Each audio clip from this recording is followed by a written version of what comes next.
Hi friends, welcome back to Ritesh YouTube channel. ಬನ್ನಿ, ಇವತ್ತು ಮಸೊಪ್ಪು ಸಾರು ಮಾಡೋದು ಹೇಗೆ ಅಂತ ಹೇಳ್ಕೊಡ್ತೀನಿ. ಅದಕ್ಕೆ ಏನೇನು ಸಾಮಗ್ರಿಗಳು ಬೇಕು ತೋರಿಸ್ತೀನಿ. ಬೇಳೆನ 100 ಗ್ರಾಮಷ್ಟು ತೊಳೆದಿಟ್ಟಿದ್ದೀನಿ. ಇವಾಗ ಇದಕ್ಕೆ 3 ಟೊಮೊಟೊ ಮತ್ತು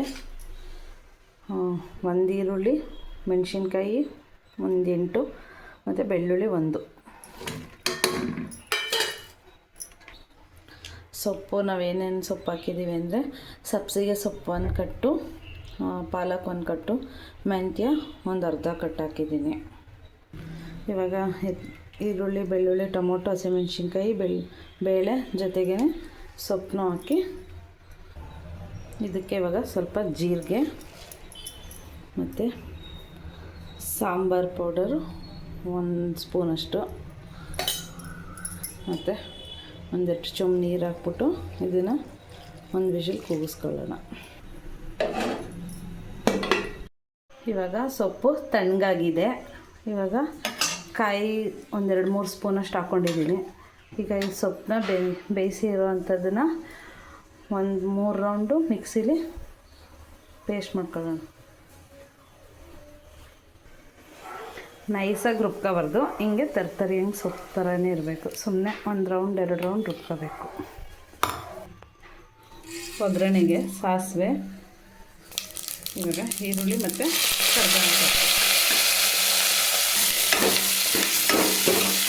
ಕಾಯಿ, ಬದನೆಕಾಯಿ ಸ್ವಲ್ಪ ಇವಾಗ ಹಾಕ್ಬಿಟ್ಟು ಚೆನ್ನಾಗಿ ಫ್ರೈ ಮಾಡ್ಕೊಳ್ಳೋಣ. ಬದನೆಕಾಯಿ ಬದನೆಕಾಯಿ ಫ್ರೈ ಆಗೈತೆ ಚೆನ್ನಾಗಿ ಎಣ್ಣೆಲಿ. ಇವಾಗ ರುಬ್ಬಿರುವಂಥ ಸೊಪ್ಪನ್ನ ಇದಕ್ಕೆ ಹಾಕೋಣ. ಇವಾಗ ರುಚಿಗೆ ತಕ್ಕಷ್ಟು ಉಪ್ಪು,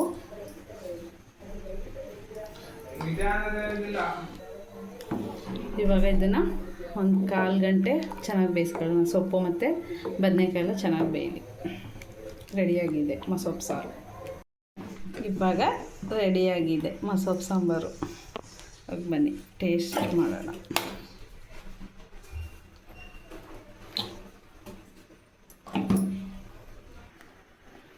ಇವಾಗ ಸ್ವಲ್ಪ ತುಪ್ಪ. ಫೈನಲಿ ರೆಡಿಯಾಗಿದೆ ಮಸೊಪ್ಪು ಸಾರು. ಅನ್ನ, ಸೈಡ್ಗೆ ಗೋಬಿ. ಟೇಸ್ಟ್ ಮಾಡಿ ನೀವು. ಇನ್ನು ಹೆಚ್ಚಿನ ವೀಡಿಯೋಗಾಗಿ ಶೇರ್, ಕಮೆಂಟ್ಸ್, ಲೈಕ್, ಸಬ್ಸ್ಕ್ರೈಬ್ ಮಾಡಿ. Thank you friends.